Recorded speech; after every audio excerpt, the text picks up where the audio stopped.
O impacto da inflação nas finanças. Para que se possa entender o conceito de inflação, é necessário primeiro entender a questão do valor do dinheiro em relação ao tempo. Todo o valor financeiro tem um valor associado ao tempo.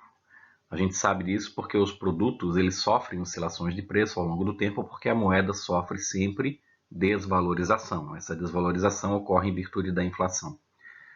Isso é fácil de notar quando nós vamos fazer uma compra à vista e ela tem um determinado preço, e quando a gente verifica o preço a prazo, o valor das parcelas somadas dá maior do que o preço à vista. Por que ocorre isso? Porque se espera que exista inflação no período do pagamento das prestações. Então, essa taxa de juros embutida no preço a prazo nada mais é do que a correção monetária e um ganho adicional que o vendedor deseja obter. Então, a gente entende que o dinheiro são todos aqueles valores, os financeiros, os pagamentos ou recebimentos de uma determinada transação. E o tempo é um prazo compreendido entre uma data de operação e a época em que o pagamento ou recebimento irá ocorrer. No mercado costuma-se falar muito em juros zero. O juro zero, do ponto de vista matemático, ele não existe. Toda compra a prazo, ela terá que ter um valor superior, ou seja, maior, do que o preço à vista. Quando um lojista anuncia que o juro é zero, na verdade o que ele faz é colocar no preço à vista a taxa de juros já embutida do valor das prestações. Isso pode ser até uma estratégia de marketing, até porque essas grandes lojas, magazines, eles sabem que a maioria dos seus clientes compram a prazo por não ter condições financeiras de comprar à vista.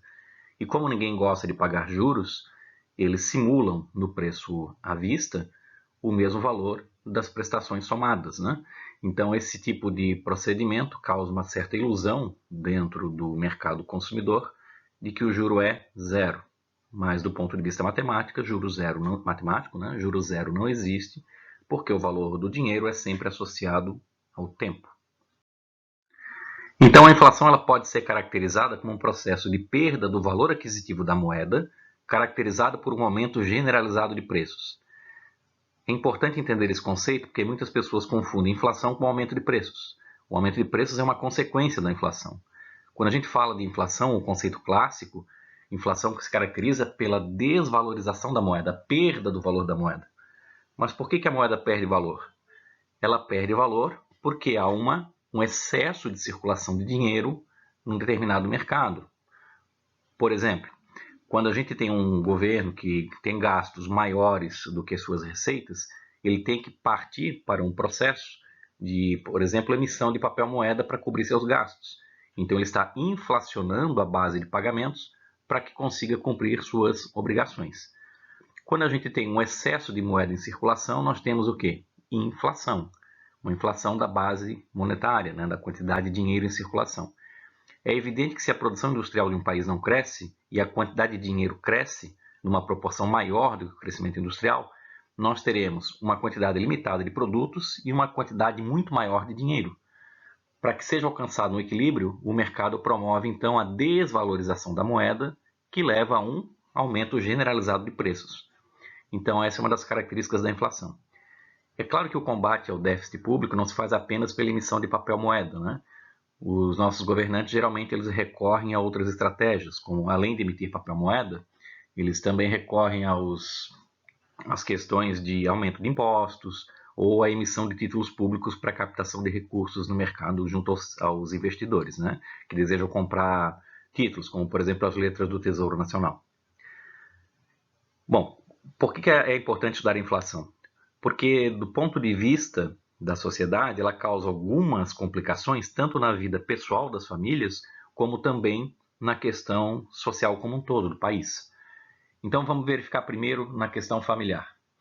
A inflação ela causa uma alteração da relação salário-consumo-poupança.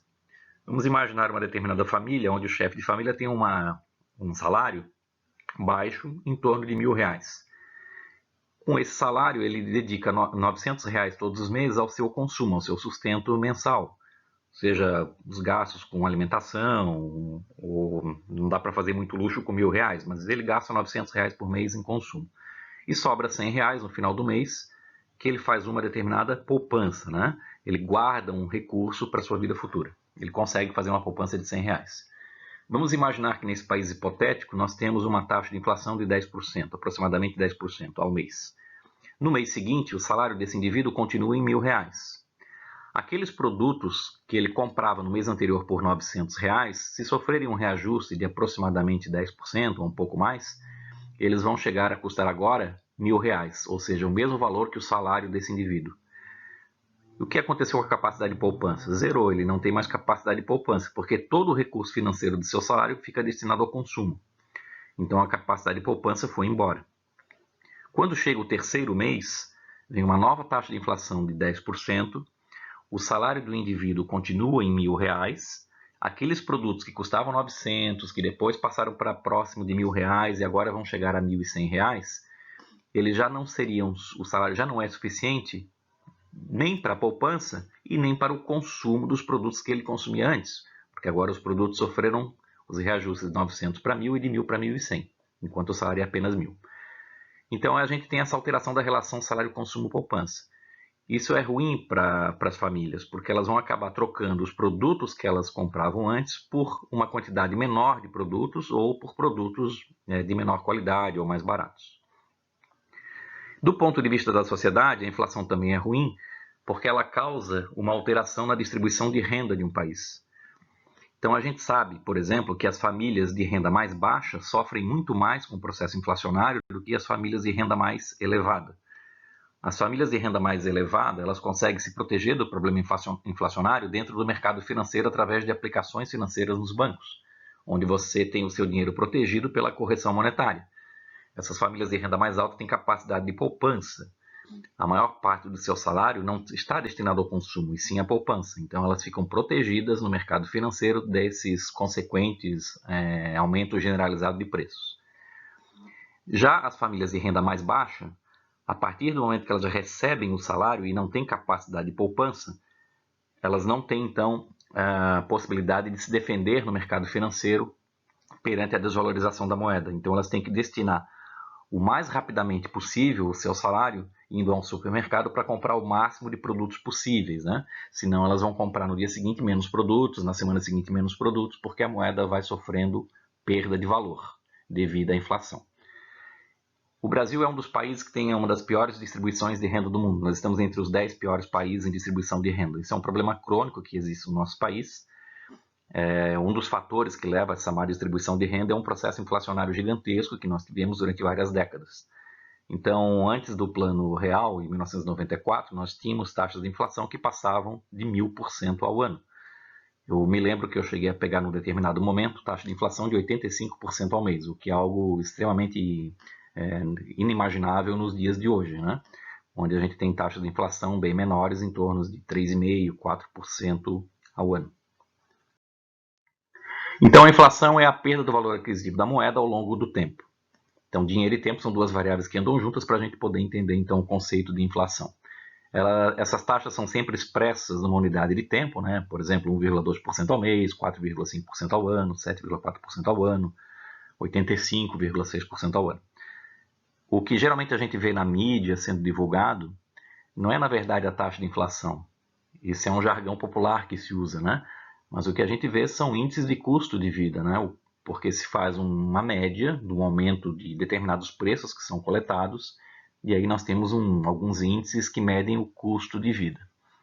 Mas o reflexo desse aumento de preços é decorrente da inflação, da perda do valor aquisitivo da moeda ao longo do tempo.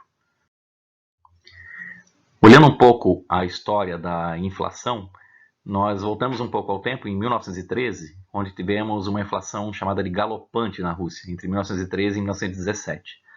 No livro Uma Breve História do Século XX, do Geoffrey Blaney, esse é um best-seller internacional, um livro muito interessante de se ler, né, porque mostra uma história concisa do século XX. Nesse período, entre 1913 e 1917, a inflação atingiu níveis estratosféricos na Rússia. O que aconteceu lá? O preço da farinha triplicou, o do sal quintuplicou e o da manteiga aumentou mais de 8 vezes. Como o sal, a manteiga e a farinha, que é utilizada para fazer o pão, são produtos de alimentação básica, não é difícil de imaginar o que aconteceu com as classes mais baixas, as pessoas de menor renda nesse país, né?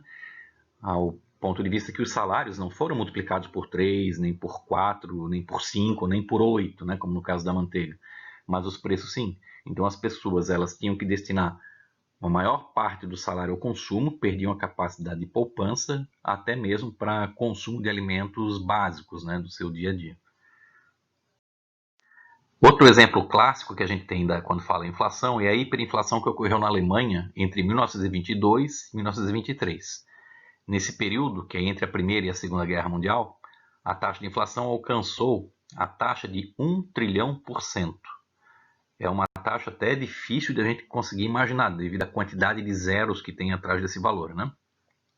Mas se nós observarmos essa foto aqui à esquerda, que aparece no slide, ela foi tirada de um filme, onde mostra a residência de uma família de classe média, onde tem ali um determinado cômodo com as gavetas recheadas de dinheiro. E tem muito mais dinheiro no chão, né, jogado no chão. Ao primeiro momento, quem vê a cena imagina que é uma família de pessoas ricas, mas não, isso é simplesmente uma família de classe média, que ao receber o dinheiro dos seus salários, né, eles colocavam em casa, em gavetas, e depois iam ao mercado para poder comprar produtos de primeira necessidade, produtos basicamente de alimentação. Como o dinheiro ia sofrendo desvalorizações periódicas, né, todo mundo tinha uma grande quantidade de dinheiro, mas esse dinheiro, papel moeda, tinha muito pouco valor. Então a moeda vai perdendo valor devido a essa expansão da base monetária feita pelos governantes da época. Como eu já disse anteriormente, os governantes imprimiam muito dinheiro justamente porque eles tinham que pagar os seus gastos, que eram muito superiores às suas receitas. Quando um governo gasta mais do que arrecada, ele tem que achar algum meio de cobrir os seus gastos. E um deles é a emissão de papel moeda, que fatalmente gera inflação. Um texto tirado aqui do livro Política Econômica do Ludwig von Mises diz que a coisa mais importante a lembrar é que a inflação não é um ato de Deus, que a inflação não é uma catástrofe dos elementos da natureza ou uma doença que vem como uma praga. Inflação é uma questão política. Então, se nós temos um governo com irresponsabilidade fiscal, fatalmente nós teremos hiperinflação, ou pelo menos inflação. Para caracterizar essa hiperinflação na Alemanha, ainda nesse mesmo filme, eu mostro aqui para vocês um cartaz no lado esquerdo que foi tirado de uma padaria, onde mostra o preço de um pão de trigo. Mostra ali 1 bilhão de marcos alemães, que era a moeda da época utilizada na Alemanha.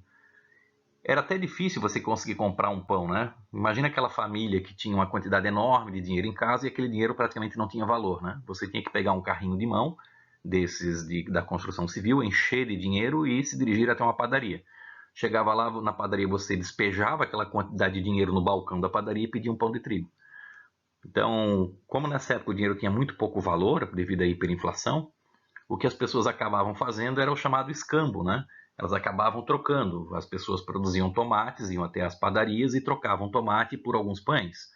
Uma outra pessoa que tinha frangos em casa, né? Galinhas, frangos, elas levavam até uma padaria, trocavam frangos por tomates ou por pães ou dessa forma. Então o escambo foi o meio que os alemães utilizaram para poder driblar essa questão da moeda ter muito pouco valor. Então, nesse filme mostrava, né, que a hiperinflação na Alemanha na década de 20, um pão simples, né, um pão de trigo, custava 1 bilhão de marcos. Para caracterizar e ficar mais claro ainda essa questão da hiperinflação na Alemanha, a gente verifica o que aconteceu na Alemanha. Em 1914, justamente quando nós não tínhamos ainda entrado na Primeira Guerra Mundial, um dólar americano era equivalente a 4,2 marcos. Em 1923, após a Primeira Guerra Mundial e antes da Segunda Guerra Mundial, um dólar americano valia 4,2 trilhões de marcos. Então vejam a quantidade de dinheiro que foi impressa e que promoveu uma brutal desvalorização ou uma brutal hiperinflação, né, junto à moeda alemã. Então houve, claro, uma crise econômica global na Alemanha, né, as pessoas praticamente tinham dinheiro, mas o dinheiro não tinha valor, né? Essa crise econômica que foi instituída simplesmente exterminou a classe média alemã, as pessoas de classe média empobreceram rapidamente e levou a um número cada vez maior de pessoas às fileiras desses partidos políticos radicais, são os partidos nazistas, né, que depois conseguiram chegar ao poder e aí a gente já sabe o que aconteceu com a história o advento da Segunda Guerra Mundial. E no Brasil? Quando iniciou a inflação no Brasil? Certa vez me perguntaram isso e eu não tinha resposta. Mas, curiosamente, lendo o livro 1822 do Laurentino Gomes, eu achei a resposta. Então, vou compartilhar com vocês aqui o que aparece no livro do Laurentino Gomes. Na página 58 desse livro, ele relata o seguinte, que o Tesouro Português comprava folhas de cobre por 500 a 660 reais a libra, pouco menos de meio quilo. Uma libra é meio quilo de cobre. E cunhava moedas com valor de face de R$ 1.280, mais que o dobro do custo original da matéria-prima.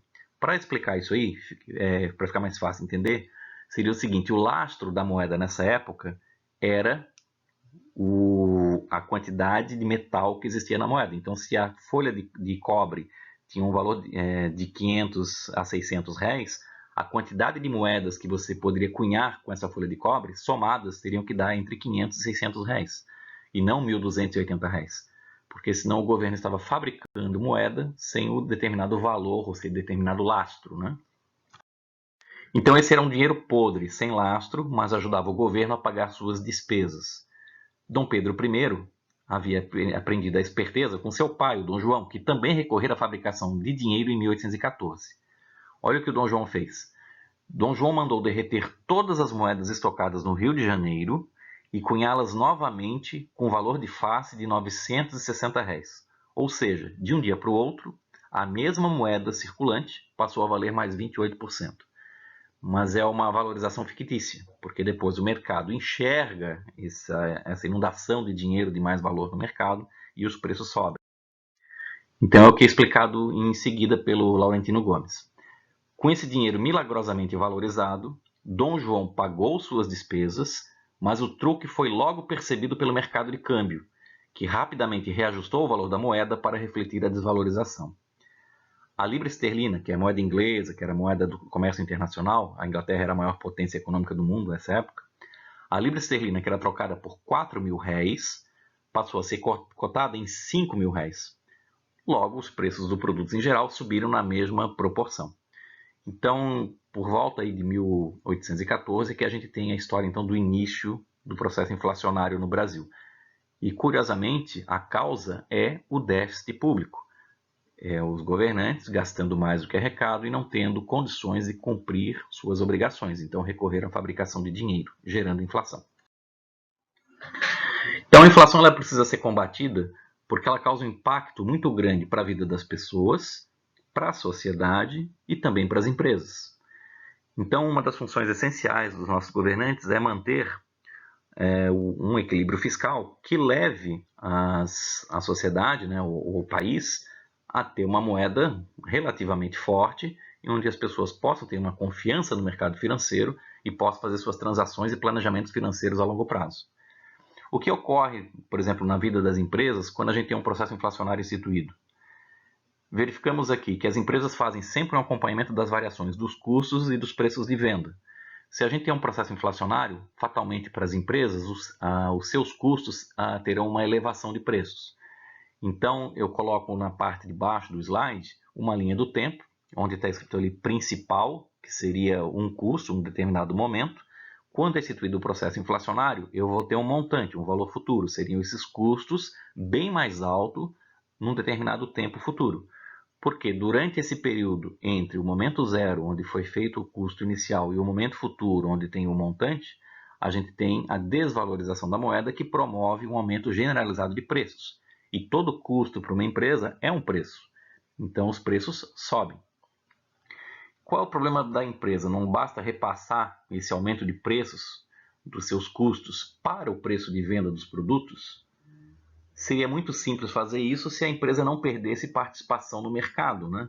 A gente sabe que sempre que uma empresa aumenta o preço de venda dos seus produtos ou dos serviços prestados, ela terá uma queda percentual na sua participação no mercado, porque as famílias não têm aumento salarial na mesma proporção que os preços aumentam. Então, se uma empresa decidir reajustar os seus preços em 10%, por exemplo, porque os custos subiram 10%, ela não vai ter a mesma capacidade de manter o volume de vendas do mês anterior. Haja vista que ela vai ter uma grande perda de participação no mercado. Evidentemente porque as famílias não têm um aumento salarial que seja capaz de suplantar esse aumento de preços. Então, qual é a estratégia que as empresas acabam adotando em processos inflacionários? Elas acabam tentando reduzir a sua margem de lucro. Então, se a empresa tem uma margem de lucro de 20%, no processo inflacionário, ela começa a achatar a sua margem de lucro para não perder participação no mercado e continuar tendo ganho de escala. É claro que, inevitavelmente, ela vai ter que aumentar o preço dos seus produtos, o preço de venda, né? Porque é um impacto, uma pressão nos seus custos. Porém, achatando a sua margem de lucro, ela consegue reduzir o impacto dos seus custos no processo produtivo e que tem uma influência no preço de venda. Então, essas seriam as estratégias que as empresas adotam.